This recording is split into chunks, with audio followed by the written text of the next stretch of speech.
제가 이제 그 유럽 대학도 많이 다녀보고 유럽의 뭐 교회도 많이 다녀보고 이렇게 했는데 엄청나게 빠른 속도로 변화하고 있습니다. 그래서 예를 들면 뉴욕 타임즈에 나왔던 글인데요.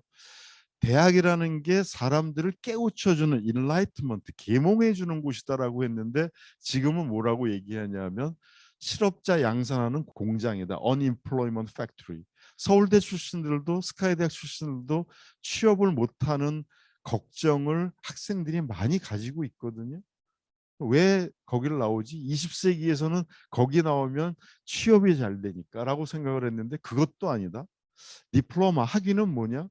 우리 가문의 영광이죠. 그냥 이게 굉장히 그 자랑할 만한 그러한 그 시스템으로서 쇼업하는 거다. 내 자랑할 만한 거다라고 생각을 하는 거고요. 대학 입시는 뭔가 요즘 그 마이클 샌더가 그런 얘기를 많이 하는데 뭐 옛날에는 성적순을 뽑는 메리트 시스템이 좋다라고 하는데 그것도 결국은 사회 경제적인 요소에 의해서 영향을 받는 거다. 지금 뭐 수능이 굉장히 공정한 것 같지만 사실은 그 저 대치동에서 학원가에서 저 수업을 받은 애하고 안 받은 애하고 너무나 차이가 나니까 그게 문제다. 그러니까 공부 잘한다는 것도 이것도 공정한 것이 아니다라고 해서 마이클 샌더는 뭐까지 얘기하냐면 이제는 그냥 랜덤하게 떡볶이 하자. 이런 얘기도 하고 있고요. 미국의 지금 주요한 대학원들이 소위 말하는 대학원에 입시라고 하는 GRE를 다 보지 않게 됐습니다. 특별히 그뭐 코로나 바이러스 이 사태도 코비드도 있었지만은 지금 거의 하버드나 이런 데서 SAT 안 보겠다 그러고 그다음에 GRE를 안 보기 시작을 했습니다. 그럼 쓸데없는 경쟁을 unnecessary competition을 하는 게 아닌가?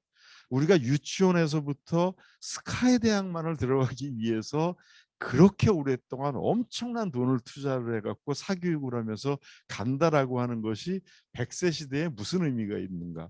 18살의 인생이 결정하는 것은 한 50세, 60세까지 살 때는 몰랐지만은 이제 100세를 사는데 그게 의미가 있나? 그럼 뭘 해야 되지?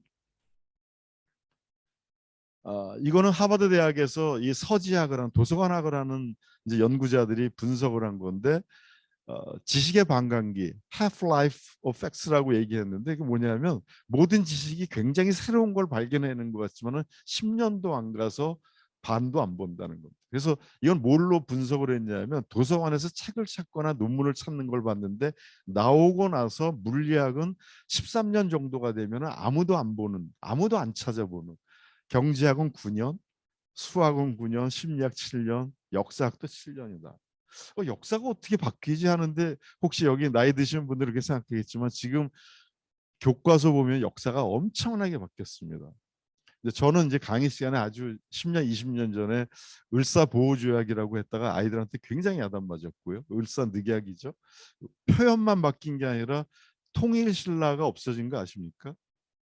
남북조 시대로 바뀌었습니다. 발해가 우리의 일부라고 생각을 하기 때문에 신라가 통일한 것이 아니라 남쪽은 신라고 북쪽은 발해라고 해서 남북조 시대로 교과서가 바뀌었습니다. 사실은 엄청나게 많은 사실들이 바뀌고 있는데도 불구하고 우리는 역사는 사실이다, 객관적이다라고 하는데 역사는 사실은 해석학이고 스토리텔링이고 인문학인 걸로 우리가 이해를 해야 되거든요. 이렇게 바뀌는데 아직도 교수님들이 정보를, 지식을 전달해 준다? 그게 무슨 의미가 있지? 그런 것이 문제의 가장 큰 핵심입니다. 교회하고 대학은 절대로 안 망한다고 그랬지만 사실은 돈은 가지고 있을지 모르지만 여기 보시면은 이탈리 밀라노 성당에는 미사 드리는 사람보다 관광객이 훨씬 더 많은 것을 알 수 있고요. 제가 노팅엄이라는 곳에서 이제 영국에서 제가 런던에서 한 3개월 교환교수 하면서 회의가 있어서 갔는데 제 호텔을 이제 시내 중심가에 잡았더니 거기 교수들이 그 전날 이제 파티를 하면서 하는 말이 어느 호텔에 묵냐해서 내가 어디 호텔에 묵는다 중심가에 했다 그랬더니 그 옆에 교회가 두 개가 있는데 하나는 진짜고 하나는 아니라는 거예요. 그래서 그게 무슨 말인가 했는데 금요일 날 저녁이 되면 너무 시끄러워서 나가봤더니 교회를 팔아가지고 교회가 이게 층이 높으니까 이거 펍으로 바꿔갖고 낮에는 레스토랑, 저녁 때는 술집으로 바뀌어갖고 저기서 칵테일을 팔고 있습니다.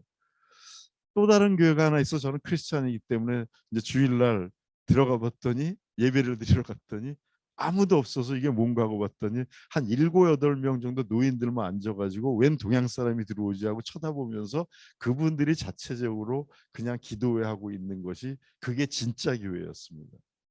교회가 사라지고 있는 거죠.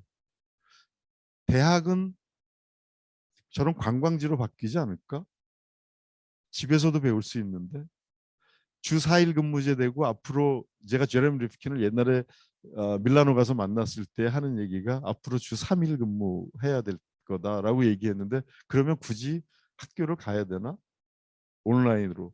제가 오늘 아침에도 SK에서 이사회를 했는데 SK 이사회도 지금은 거의 다 이제 줌으로 온라인으로 하고 있는데 그러면은 뭐 미국에서도 참여하고 다 참여할 수 있는데 시간과 공간이 이렇게 많이 바뀌고 있는데 아직도 옛날 생각으로 출석 부르고 제가 총장 되자마자 산무정책을 하면 출석 안 불러도 되고 시험 감독 안 해도 되고 그다음에 상대평가 하지 말라고 그랬더니 교육부에서 난리가 나갔고 그랬는데 왜 그랬냐면 교환학생으로 온 미국 학생이 저한테 이메일로 질문을 보낸 게 왜 한국에서는 쓸데없이 5분 내지 10분을 출석을 매시간 부르면서 시간을 버립니까?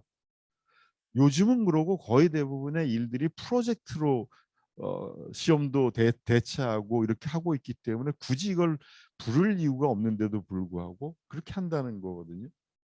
그걸 안 하면은 다 지금까지도 교육부에서 경고 주고 교수들이 경고를 먹고 그러는데 언제까지 19세기, 20세기에 이런 스타일로 갈 건가?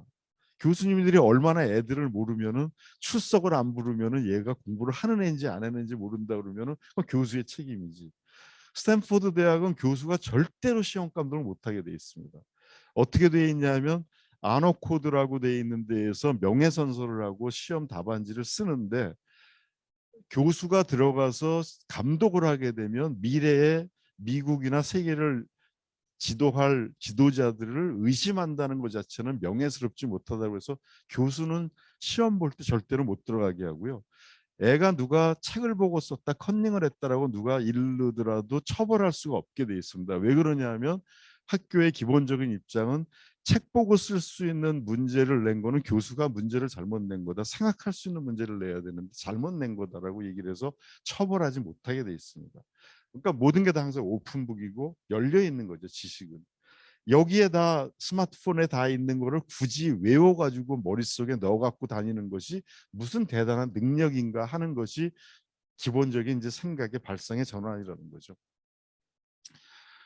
최근에 재미있는 책을 읽었는데 유스미 순야라고 이 대학이 무엇인가라고 했는데 이거는 시간의 변화, 우리의 문명사의 변화인데 원래 잘 아는 대로 이제 11세기 되면서부터 이탈리아의 볼로냐 대학이 처음으로 대학으로 시작을 했습니다. 그 볼로냐 대학의 특징은 뭐냐면 그 이전에는 귀족들만이 그런 고급 지식을 얻을 수 있었는데 이게 이제 돈을 가지고 있는 사람들이 모아가지고 우리가 교수님들을 돈을 주고 초청을 해갖고 배우기 시작한 게 볼로냐 대학의 최초였습니다. 근데 볼로냐 대학은 그러니까 지식을 독점하고 있었는데 이게 구텐베르크의 인쇄술이 나오면서부터 이 지식을 교수의 입에서만 나오는 것이 아니고 다양하게 접할 수 있게 바뀐 겁니다. 여러분 잘 아시는 종교개혁도 왜 그렇게 났냐면 유럽의 성당에 가보면 왜 이렇게 스테인드 글래스로 그림이 많냐 하면 옛날에는 글을 못 읽었고 성경을 읽지 못하게 했기 때문에 신부님들만 얘기를 하니까 그 얘기가 뭔가를 몰라서 할 수 없이 그림으로 그려서 이게 이런 이미지다라고 얘기를 해줬던 것이 스테인드 글래스인데 인쇄술이 나오고 그 다음에 마틴 루터가 라틴어 성경을 독일어로 번역하면서 일반 평신도들도 읽기 시작하면서 신부님들이 얘기하는 것이 거짓말도 있다. 그러니까 우리가 읽어야 된다. 그러면서 완전히 바뀌면서 대학도 인쇄술 때문에 백과전서파가 나와서 대학 교수만이 아니라 지식을 많이 갖고 있는 사람들이 엄청나게 많이 지식을 전파할 수 있게 됐습니다. 그래서 대학이 인쇄술 때문에 확 달라졌는데 이 사람은 그걸 뭘로 봤냐면 미디어가 세상을 바꾼다. 지금은 디지털이 나오기 시작을 하면서부터 대학 교수가 가지고 있던 독점적 지식의 권력이 완전히 무너진다. 요즘 보시면 알겠습니다마는 뭐 역사의 대가, 역사학의 대가가 얘기하는 것이 아니라 학원 강사 같은 사람들이 자기 마음대로 역사를 다 얘기하고 재밌어서 그게 전부인 줄 알고 있고, 뭐 유시민 씨 같은 사람이 훨씬 더 많이 영향력을 가지고 있고 대학 교수보다, 대학이 아니라 딴 데서 더 많은 걸 가지게 되니까 혁명이라고 볼 수 있는 거죠. 대학으로 봐서는 엄청난 도전이고, 일반 시민들의 입장에서 보면은 지식을 얻을 수 있는 새로운 다양한 채널들이 생겼기 때문에 이제는 세상이 바뀌고 있다라고 볼 수 있는 겁니다. 이게 뭐 재미있는, 뭐 아주 유명한, 뭐 많이 보셨을 것 같은데요. 어, 1770년대에 산업혁명이 일어나면서 인류 문명이 바뀌고 과학이 중요한 걸로 등장을 했습니다만, 그 이후에 20세기가 들어오면서부터 문명사가 요즘 디지털 때문에 바뀌는 것처럼 획기적으로 바뀌었는데, 그것이 뭐냐 하면 대량 생산 체제입니다. 여러분들이 혹시 찰리 채플린의 모던 타임즈라는 무성 영화를 보시면 알 텐데, 20세기 들어오면서 인류가 혁명을 일으킨 것은 한 사람이 모든 물건을 만든 게 아니라 잘게 쪼개갖고 전문화를 시켜서 그것을 조립을 하는 식으로 해갖고 대량 생산이 가능하게 됐습니다. 그 대표적인 경우가 포드 자동차의 T 모델이라는 거였는데요. 문명이 완전히 바뀌었는데, 1900년대에는 피프스 에버뉴 유명한 뉴욕의 오번가에 전부 다 마차 타고 다녔는데 13년 만에 전부 다 자동차로 바뀌었습니다. 이때 나왔던 가장 심각한 문제가 뭐였냐면, 마부들 직업 잃어서 어떡하지였는데, 사실은 지금으로 보면은 기사들이, 저 자동차 운전 기사들이 훨씬 더 많은 잡을 가지고 있습니다. 이게 이렇게 되면 큰일 나는 거, 우버가 나오면 큰일 나는 것 같고 하지만, 실제로는 비가역적인 문명의 발전에 대해서는 어쩔 수 없이 따라가야 되는데, 그걸 얼마나 많이 막느냐 하는 그런 거고, 이것을 바꿔 나가야 된다라는 겁니다. 잘 아시는 대로 이렇게 하다 보니까 부의 쏠림 현상이 일어나고요. 우리나라도 똑같은 경우가, 지금 네이버나 카카오가 뭐 삼성의 뭐 이재용 회장 못지않게 지금 이제 돈을 많이 벌고, 그렇게 한 10여 년 만에 쿠팡이 뜨고 하는 이유들은 전부 다 문명이, 산업이 바뀌는 과정 속에 나올 수밖에 없고, 그러면은 돈이 쏠림 현상이 있습니다. 이때도 이래갖고 1929년에 이 현상으로 인해서 대공황이 일어났고요. 대공황이 지난 다음에 루즈벨트 이런 사람들 나와서 뉴딜을 하면서 어느 정도까지 했냐면, 100만 불까지 버는 거는 괜찮은데 100만 불 이상, 지금의 100만 불보다도 그때 100만 불은 훨씬 큰 거죠. 그 이상의 돈을 버는 사람들은 세금을 얼마까지 걷었냐면 93%까지 걷었습니다. 소득세를. 왜냐하면 너무 쏠림 현상이 있으니까. 그러면서 사회 민주주의적인 사회 시스템들이 생기고 복지 시스템들이 막 생기고 했는데, 공산화는 안 되게 하면서도 민주화 속에서도 나눠야 된다라는 생각이 돼갖고 1945년 이후에 굉장히 많은 변화가 일어났는데, 지금도 어느 면에서 보면은 양극화를 얘기하고 소득 불평등 얘기하면서 새로운 사회 시스템이 나와야 될 때가 됐는데, 아직까지는 뭐 철학적인 거나 사회 시스템이나 그거를 준비하고 있지 못한 거죠.